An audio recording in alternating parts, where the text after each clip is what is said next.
Hi guys!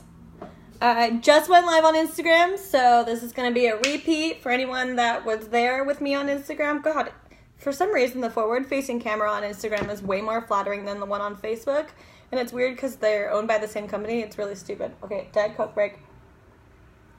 Shout out to all the other people that drink soda. Hi, Daniel, Steven, what's up? Shout out to all the people that drink soda before noon. It's the only way for me to get to my day started. Coffee doesn't affect me, but Diet Coke is my homegirl. Homeboy? Homegirl? I don't know. Gender neutral? So, setting healthy boundaries. How you can improve your relationships with every single person. Hi, Chad. Every single person that you come in contact with. Setting healthy boundaries, because if you have healthy boundaries, you're going to be a lot happy. Hi, Emily. What's up, girl? How you doing? It's been a while. Let's go out. Okay, so setting healthy boundaries, improving your relationships. Does this sound like something we want to talk about? Yes. Give me some emojis. Give me some. How do I see your emojis? Give me some. I'm just going to comment some hugs. What's up? Okay. Usually I can see them. Okay, so I can't see them. Hi, Gina. Hi, Renee. Hi, Emily. There's a lot of people on camera today. Okay, so setting healthy boundaries, improving all of your relationships by setting these boundaries, because if you don't have them, I promise you, life's just a lot harder, okay? So I'm going to start really quick. The first one I will definitely say is saying no, and saying no often. Now, I said this in the self-love one. Hi, Emily. I said this in the self-love video I did last week, but I'm going to say it again. Say no. Hey, Kayla. And sometimes it's kind of uncomfortable to say no. Like, if your friend wants you to, like, help them move, and you're like, oh my God, I know that you need help moving, but, like, I don't want to do it because my back hurts, or, like, I can't handle that social energy right now, or whatever. Oh, fun emojis. What's up, girl? So learn to love your no, and I've found a couple ways that you can say no that's still polite and still kind, but gets your point across and, like, draws that boundary real fast. A lot of people are really uncomfortable with saying no, I've realized, so I'm going to give you some good ones. I'm not able to commit to that right now. That's it. I don't, if you were to say that to somebody, what's going to be their response? Like, oh, okay. You're not going to be able to commit to that right now. You know, they might be like, when will you know? Next week or 2 days from now or whatever. They're going to ask you again. I'm not sure about my schedule. Can you check back with me? I've used this a couple times. Weirdly enough, I always say this when I don't really want to do something, and they always forget to check back up with me, which is great. Two birds, one stone. Two birds, one stone. That's what I was going to say. Thank you for the invite, but my schedule is tight right now. I'll get back to you if I can. This is great for, so someone I know, like, Renee, if you're still there. Renee's got 3 kids, so sometimes we make plans, and then the day before or 2 hours before we're supposed to hang out, one of her kids starts vomiting, or there's an emergency with one of our other kids, or something happens in the household, or her husband's home late, and it's like, she can't do anything about it, so she's now has to cancel plans with me, and, you know, I completely understand, even though I don't have kids, like, what it's like to have kids. Life gets a little unpredictable. So I think for mommies especially, I'm watching later. Okay, thank you. So I think for moms especially, like, their schedules are so unpredictable that it's hard to commit to something that's not, like, right then and there. So if you're trying to commit to something, like, a month out, you're like, look, I thank you for the invite, but my schedule is tight right now. I'll get back to you if I can. Go back to work, Emily. I wonder if they know that you're getting paid to watch me live. Who else is there? Who else is there? I can see a couple of people on there. Okay, so the next one is identifying, oh, hi, Megan. Identifying what you're willing to accept and not accept. So I'll give you my personal example. So personally, I'm not a private person at all, but I want to be the messenger of my story. So for example, I have experience in the LGBTQ community. I have experience with depression, with suicide, with abusive relationships, la la la la la la la, go down the line. And I have no problem talking to somebody else who is going through this as well. Maybe not a mutual friend, like a friend of a friend. But I've always said, like, this is not your story to share. This is my story to share. because I want to be able to control the message. I want to make sure that whatever that topic is, that, you know, my story gets the respect that it deserves. Hi, Megan. So instead of telling someone else's story, what I would prefer, and this is what I ask my friends to do, is I know someone you might like to talk to, and then let me know that that person's going to be reaching out. So this actually just came up not long ago. I don't know if anybody else knows, but I came out to my parents as bisexual when I was about 18, 19 years old. And, you know, like, it was a hard conversation to have with them. Is very surprising and very confusing because they're not bisexual or gay, and I think maybe I was the first person that they knew. So difficult, confusing conversation to have. And so my mom recently, I think it was one of her clients, just found out, or their younger daughter had come out to her and said that she was gay, and she was flabbergasted. She had no idea how to react to it. She had no idea. She had so many questions, but she didn't want to ask her daughter because she didn't want to offend her daughter. And that's, you know, very understandable. And she just wanted to understand, like, you know, why or how or anything. Hi, Ray. I don't know why I'm calling you Ray. His name's Love. Why don't you just change that, like, to your legal name? And Haley, too. What's up, girl? So my boundary, one of the boundaries that I accept, or the key, is identifying what you're willing to accept and not accept. And my example was, I'm not a private person, but I want to be the messenger of my story so that my story gets the respect that it deserves. And my next boundary that what I'm willing to accept is I'm okay with being confronted, but I'm not okay with being spoken to disrespectfully or with a raised voice. So again, guys, for people that are new in the crowd, I'm talking about setting healthy boundaries so that you can improve your relationships. And I'm just giving you examples from my personal life to maybe kind of jog your brain. You probably already, if you're coming in here, you probably already know who you need to set a boundary with. So if anything pops up, send me a comment, or just wave or something. Let me know that you're there. Let me know that you agree. Everybody needs, like, a cheerleader, right? So I'm okay with being confronted. I'm not okay with being spoken to disrespectfully or with a raised voice. I'm very sensitive to someone yelling at me. I can't stand it. It drives me nuts. So, I know that I'm not perfect, and I know that my intentions can only carry me 50% of the way. And the other 50% or 50% of the situation really relies on how I make the other person feel, and that's not in my control. So, for example, if you were to throw your friend a surprise 30th birthday party, and you invited 60 people over, and you decorated, and you cooked, and you baked, and you spent months planning this surprise party for her, only for her to show up and be completely pissed that you have 60 people in her house, and now her house is a mess, and she's going to have to clean, and she had a long day at work, and she didn't even feel like being social with people, and now she's mad, and you're like, oh my God, I spent all of these months trying to plan this party, you ungrateful bitch. And your intentions only carry you 50%. The rest really depends on how that person responds. So I understand I might accidentally hurt somebody's feelings, aka throw a bomb surprise party that she didn't want. And the only thing that I can do is be willing to hear them out and be willing to apologize. And none of this will happen until that person speaks to me respectfully and in a normal, polite volume, and an adult conversation volume.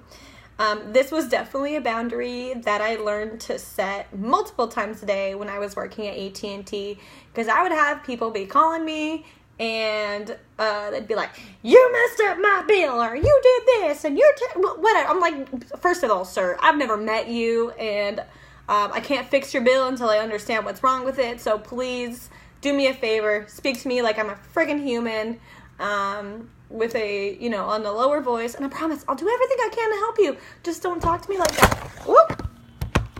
Going for a slide. Who saw that? I don't know who saw that. Okay. Whoever sees the replay was going to see it. My phone just slipped. I'm too crazy on the camera. So, yeah. where was I? That confused me. Identify what you're willing to accept and not accept, and just know where those boundaries are. I like to imagine it like you're like it's a finish line at the end of like a 5K or something, and it says finish. It's like, I will, deal with this much right up until this finish line, and after that, that's where I'm setting my boundary, and that's where I'm drawing the line, and it's a hard line. And I will say right now, for anyone who's watching, the boundaries to set are hardest with the people you need to set them the most. So it can get a little hard and it can get a little bit blurry, but set that line in the ground and don't accept anything less than that. So the third topic would be being comfortable with yourself to express your feelings regardless of the result you might get.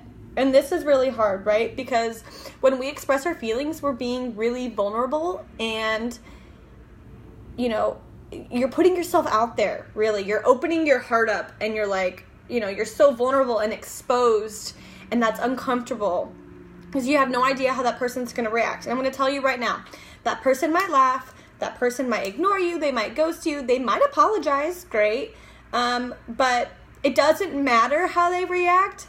What's important is that you own your feelings, because you are the only person that can police them, and how they react is not in your control, and it's not your problem. The only thing that you can control is that you're respecting yourself and respecting your feelings, and making sure that people know that your feelings are valid. My next boundary is fixing other people's problems. Ooh, this is the hardest one for me. I'm going to be really honest with you, because I meet people and I immediately just want to save them, and I want to make them amazing, and I want to do all of these things for them. Who's joining me? What's up? Throw me some comments. Say hi.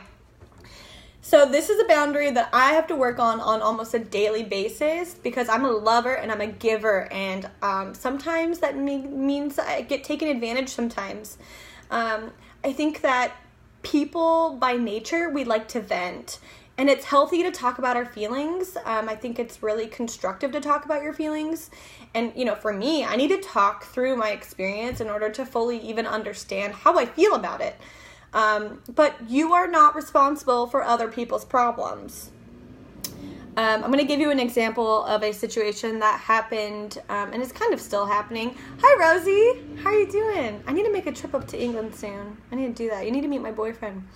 So I have an example of, it's kind of an ongoing example, actually, and I don't think she's watching, but I will keep her name out of it. I have a friend who is unemployed, and she's been unemployed off and on for almost 2 years now. And when she first became unemployed, I was like, she got fired for a very stupid reason, and all I wanted to do was help her. I wanted to do anything in my power to help her, because no one else was, and I was like, I love you, I want to help you. So I spent 6 hours helping her rewrite her resume. I created her a LinkedIn account and started applying for jobs that I thought she might like.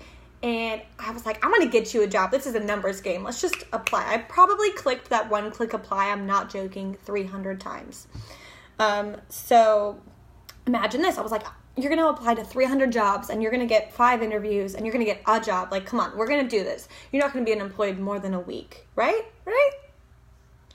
So then the interviews started coming in, and she probably got about 10 or 15 of them, which was really good odds, I thought. And she would either deny the interview, say that she didn't want to interview, or she would accept the interview. Hi, Yvette. She would accept the interview and then not show up to it. And I got so mad because I just spent hours helping her, rewrite her resume, create her LinkedIn profile. I applied for jobs on her behalf, and then she's not freaking showing up to the interviews. Are you joking me? Even thinking about it now, my chest is getting red. It makes me so mad. I just was helping you accept my love. All that help and all that work was for nothing because you're not even going to the interviews. Lesson learned, guys. The moral of the story was that she didn't want me to fix her problem. She didn't want help. She just wanted to vent. And if I had made the realization that people need to be responsible for their own problems, just that. People need to be responsible for their own problems. You are not responsible for anyone else's problems other than your own. If I had just drew that line there, then I would have just been someone that was like a listening ear. I'm like, oh yeah, that really sucks. I'm really sorry that you're feeling like that. I wouldn't have wasted all of those hours trying to help her. Hi, Ashley. I wouldn't have wasted all of those hours trying to help her when that help was going to go completely unnoticed anyways. So that boundary, Ashley, for you coming in is fixing other people's problems. People need to be responsible for their own problems. You got your own to worry about. Be a listening ear, but draw your boundary there. I promise you, life gets a lot easier when you're able to focus on your own shit and not other people's shit, okay? So that would be the final boundary, at least, the main boundary. So there are signs someone isn't respecting your boundaries.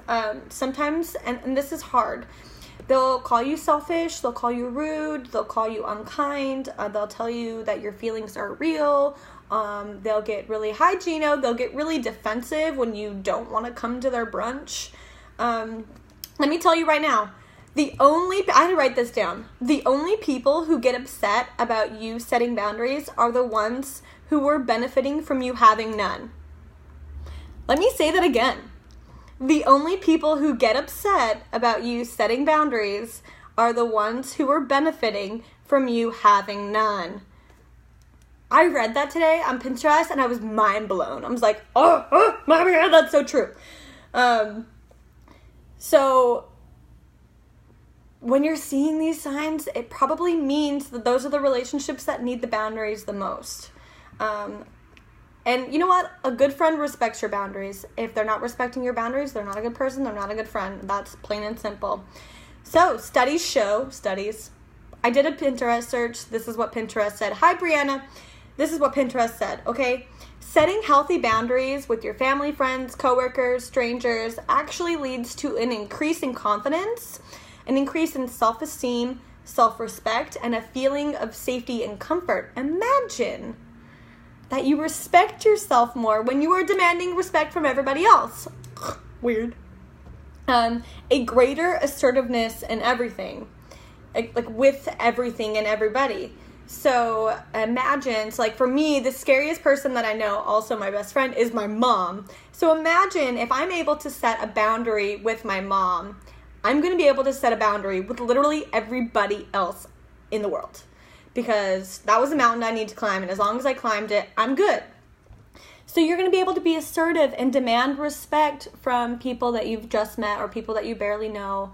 And I'll tell you right now, it's a lot harder to set boundaries with people that you love and the people that are closest to you.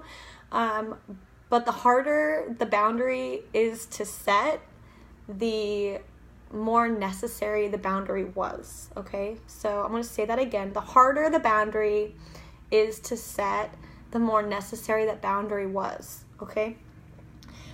Also leads to less conflict in relationships, less anxiety, and less stress. If you're not worrying about other people's problems, if you are having more, better constructive conversations with people, you're going to be less stressed, guys. That's just it. And one of my boundaries was I don't mind being confronted. Oh, hi, Mike. What's up? Aren't you supposed to be at the gym? One of my boundaries is I don't mind being confronted. I know that I'm not perfect. I'm willing to apologize. But if you're going to confront me, you need to speak to me respectfully and you need to speak to me at a normal tone. I don't like being yelled at. So imagine that causes less conflict. Weird when you're having constructive conversations with people rather than arguments. People are happier. Less anger and resentment. That's the final benefit. If I didn't spend all of those hours trying to help my friend get a job when really all she wanted was somebody to vent to, I wouldn't have been mad at her. I wouldn't have resented her for all that time that I wasted trying to help her. And our relationship probably would be a lot healthier if I was able to set those boundaries a lot sooner than I did. So I'm going to leave you with my final thoughts here, okay? Final thoughts. Setting healthy boundaries with every single person you know is a foundational block to your self-care and self-love journey. And self-care is not selfish. It is necessary, okay? It's not selfish. It is necessary. I don't know how many times I have to say that. If you are not taking time to love and respect yourself, you are not going to be loving to other people. You are not going to be a nice person. You're going to be radiating negative energy, only bringing negative energy back to you. Self-care is not selfish. It is necessary. You need to make time for yourself every single day. Start with 30 minutes. I don't care if it's a bubble bath. I don't care if it's a gym. I don't care if it's just a positive conversation with a friend you haven't talked to in a while. I don't give a shit what it is. Take care of yourself, especially when I love and I hate that mental health awareness is a topic that's getting brought up again this week with the unfortunate passings away of Kate Spade and Anthony Bourdain. But it just goes to show you that if we take time for ourselves every single day, regardless of how it is, right? Regardless of what that means to you. It could be a pedicure. It could mean 30 minutes on a treadmill. It could mean like locking yourself in a dark closet and just being by yourself without your phone for 20 minutes. Whatever it looks like to you. It's going to be different for everybody. If we take time to love ourselves and respect ourselves more, then things like suicide and depression can be prevented, okay? That's the way that I'm going to use it is, I do have a lot of experience on this topic myself. I'm not going to get into that. I'm just saying that with self-care and self-love, if we love ourselves more, these things can be preventable. Okay, that's all I'm going to say about that. I love you. Thank you everyone for joining. We had a lot of people in. I'm not sure if you left comments or not. I can't see them. But if you did, thank you so much. If you found this valuable or if you have questions, please message me because I'm new to this. You're probably new to this. And this is a journey that we're both on, okay? I'm not perfect. I would love some feedback.